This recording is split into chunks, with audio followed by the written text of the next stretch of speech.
tonight. Israelis call for a ceasefire after Hamas murders 6 hostages in Gaza. The growing pressure to bring the remaining captives home before it's too late. Plus, Kamala Harris and Donald Trump hit the campaign trail. The latest on the final sprint to Election Day. And they said we don't need God or spirituality in school. Look where it took us to today. Putting God back in the classroom. The new strategy to fight a mental health crisis in American schools. All this and more tonight on Faith Nation.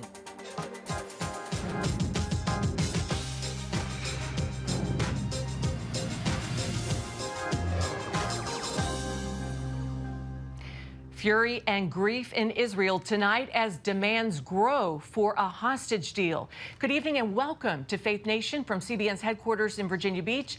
I'm Wendy Griffith. Anti-government protests in Israel extend to a third day as outrage grows in the streets of Israel tonight.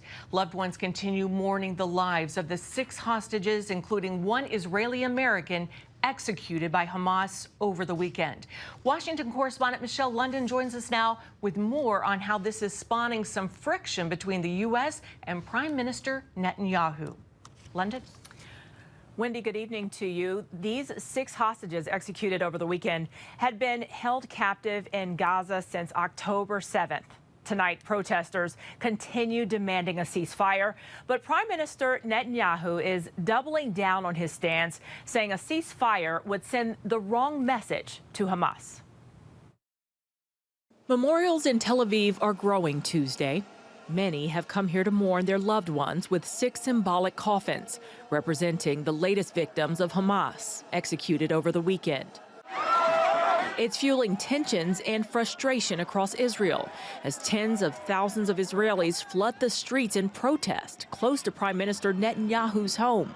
Many of them demanding he reach a deal to release all remaining hostages held by Hamas.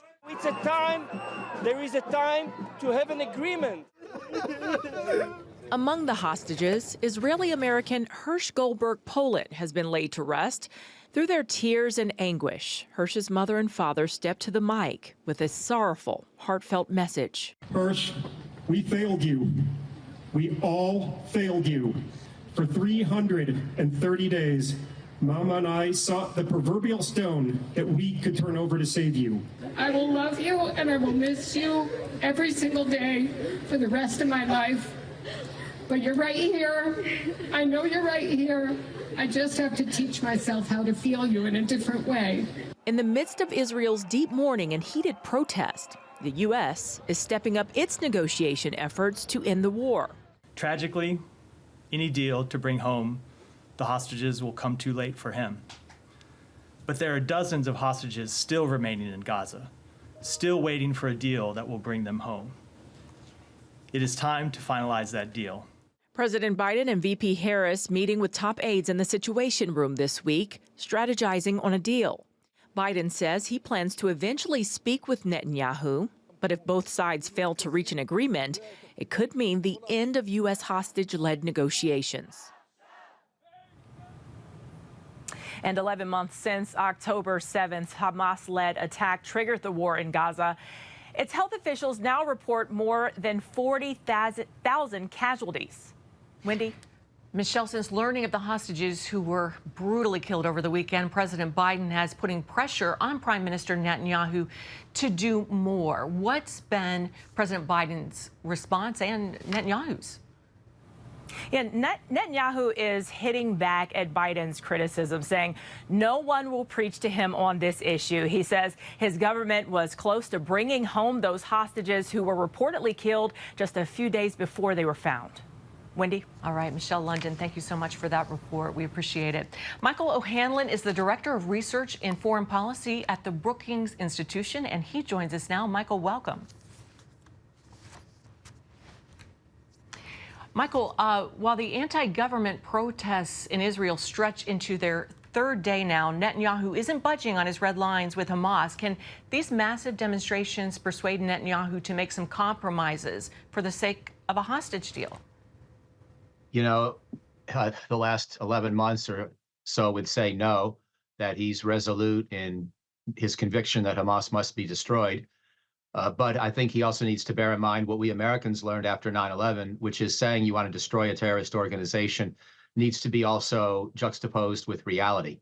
And what does it mean to really destroy a terrorist organization or ideology?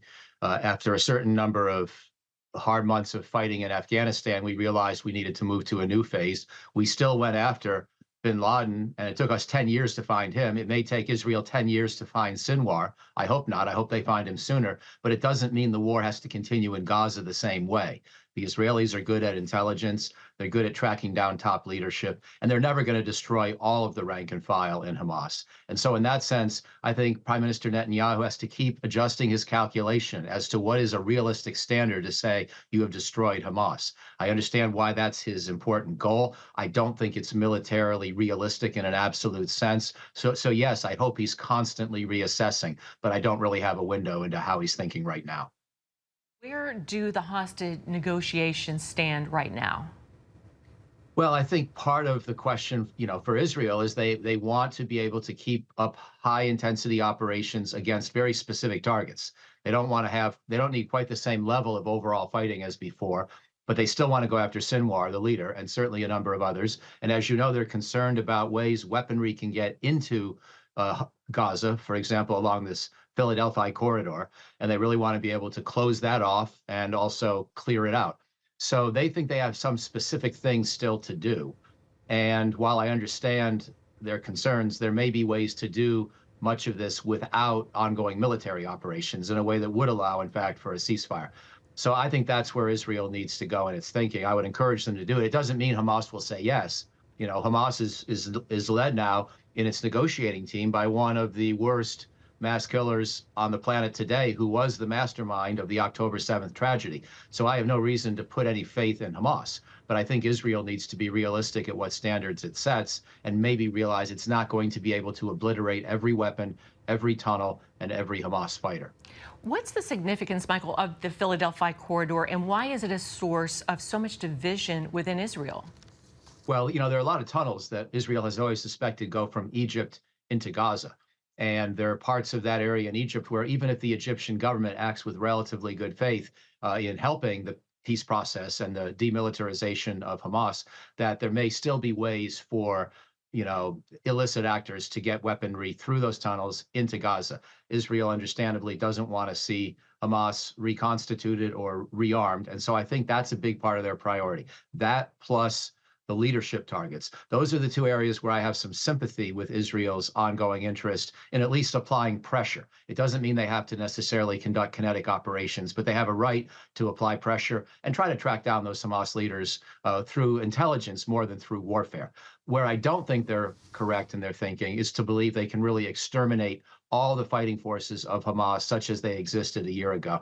That's just too tall of an order. They're going to have to be content with a somewhat more realistic standard and then ongoing ability to monitor and pressure Hamas thereafter and try to find a political solution for Gaza that does not allow Hamas a chance to somehow reinvent itself with the Palestinian people. All right, Michael O'Hanlon, always appreciate your analysis. Thank you so much. Thank you kindly. Turning now to the race for the White House, the final sprint to Election Day has officially begun. With just 2 months to go, polls show the country divided. Many women favoring Vice President Harris, more men leading towards former President Trump. Both candidates focusing their attention this weekend on the economy. Washington correspondent Caitlin Burke has details.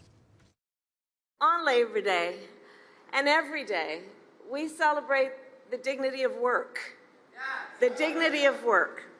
We celebrate unions because unions helped build America, and unions help build America's middle class. Vice President Kamala Harris making a push in the battleground states, reaching out to union workers in Detroit before going to Pennsylvania for her first campaign event with President Biden since she became the Democratic nominee. I promise you, if you elect Kamala Harris as president, it'll be the best decision you will have ever made. Harris made it clear she opposes a proposed takeover of U.S. steel by a Japanese company, and she took the opportunity to attack Trump's past economic policies. Remember, as president, Donald Trump blocked overtime benefits for millions of workers.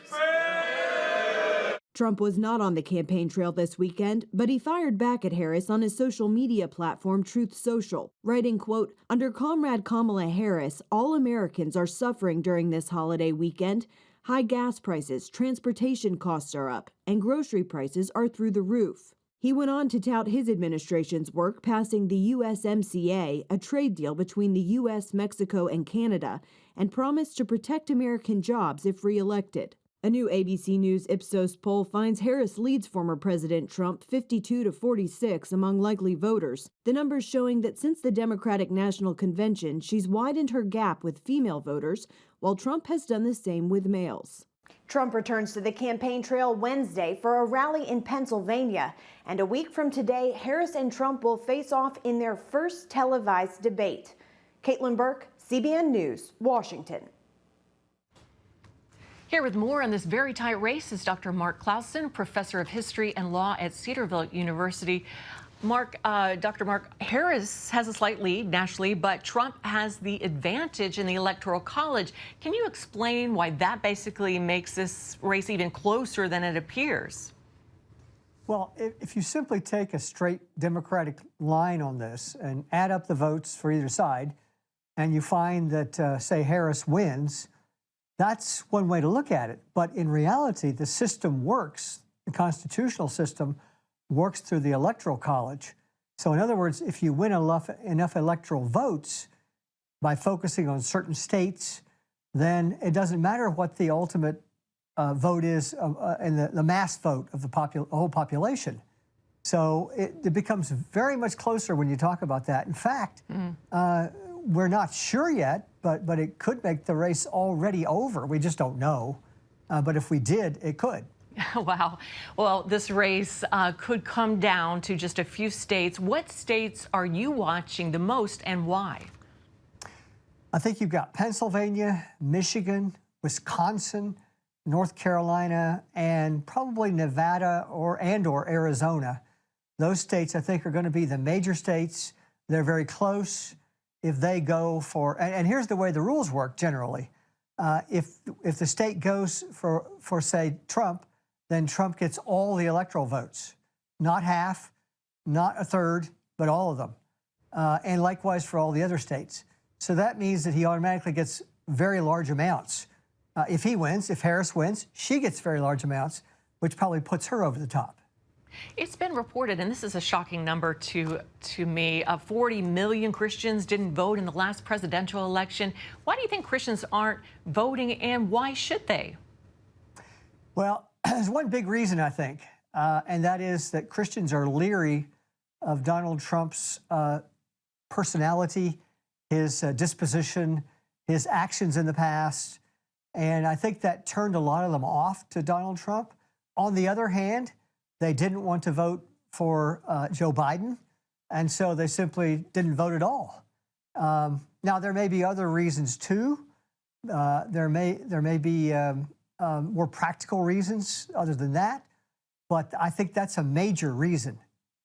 Do you think they should vote? That's a good question. That's a debated question.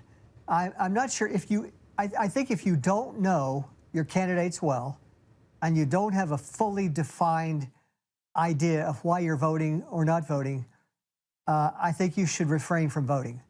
If you do know all those things, then I think you're obligated to go ahead and cast your vote, assuming that you believe there's no other third candidate that would satisfy your criteria.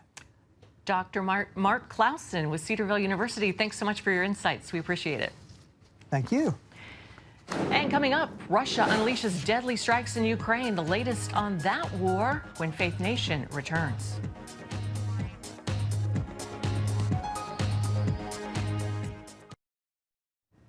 Welcome back. Ukraine says a Russian attack killed at least 51 people and injured more than 200 today in the city of Poltava.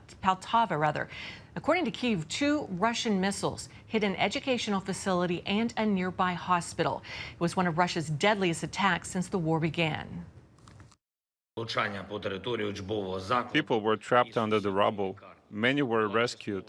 More than 180 people were injured. Unfortunately, many people were killed. While Ukraine continues its incursion into Russian territory, Putin received a warm welcome Tuesday in Mongolia. The country is ignoring calls from the International Criminal Court to arrest him for alleged war crimes. In other news, American troops have captured one of the leaders of ISIS in Syria. U.S. officials say Khalid Ahmad al-Dendel helped 5 terrorists escape a Syrian prison on August 29th. American allies arrested 2 of the escapees. 3 others remain at large. More than 9,000 ISIS fighters are currently being held in detention centers across Syria.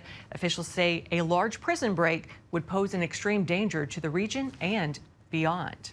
Meanwhile, 2 American Marines are safe tonight after being assaulted by a nationalist group in Turkey. Video shows the mob surrounded a Marine in civilian clothes and put a bag over his head as they shouted, "Yankee, go home." Another Marine intervened, but no one was injured, and both are back on board their ship. It happened in the port city of Izmir. Authorities took 15 people into custody, all members of a local political party. They reportedly blame the U.S. for the ongoing war in Gaza. Up next, the new school year is officially underway.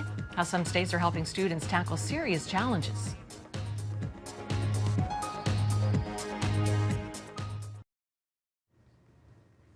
Welcome back. School is back in session, and students are facing a number of challenges ranging from gender identity to mental health struggles. Some states are allowing volunteer chaplains to serve as counselors in public schools. The latest is Florida, where Governor Ron DeSantis signed a measure into law. Charlene Aaron reports on this growing trend. After this law takes effect July 1st, the process will begin as volunteer chaplains apply and undergo background checks.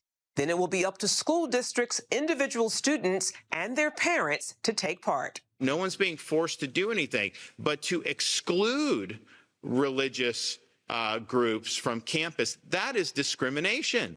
You're basically saying that God has no place. That's wrong. Yeah, it's a great thing. My dad was a preacher. I'm a preacher's kid, and it's great. More than a dozen states have proposed measures to allow chaplains in public schools. 17 states are involved in chaplain legislation.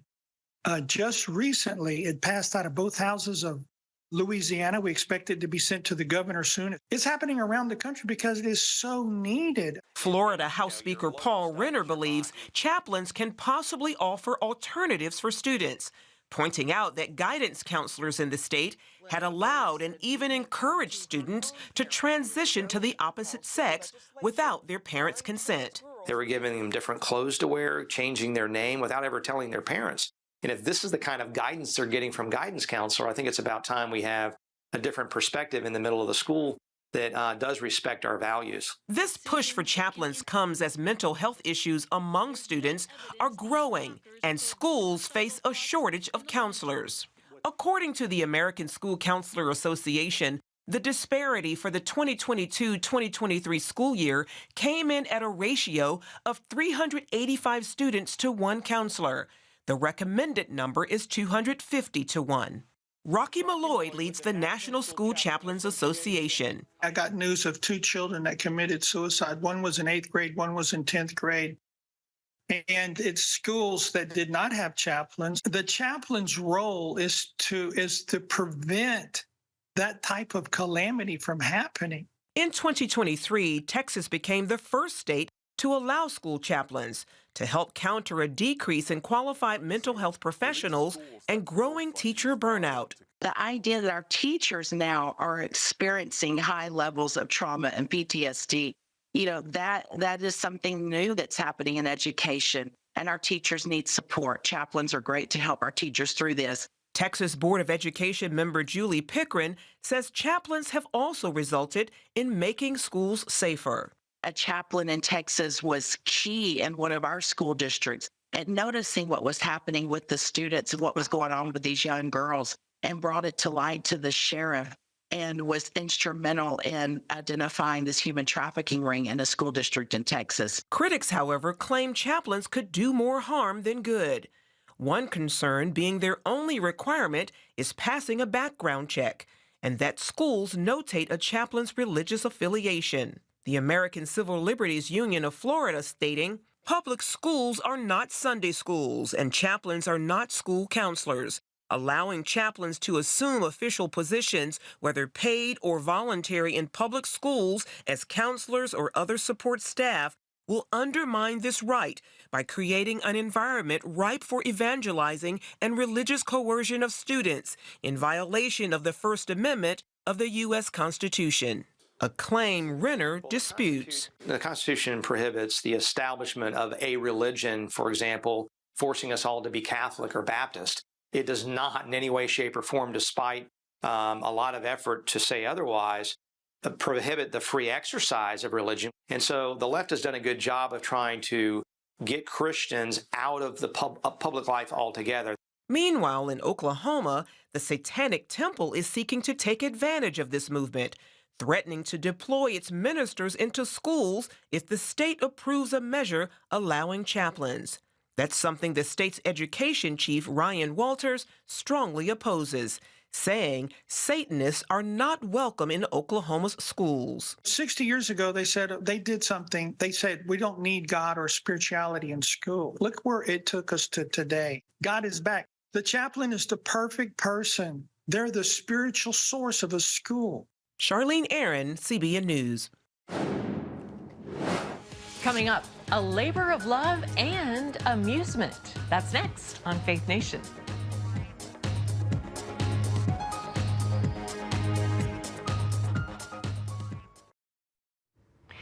Finally tonight, a Texas dad's plan to keep his kids busy during summer break turned into quite the ride for the whole family.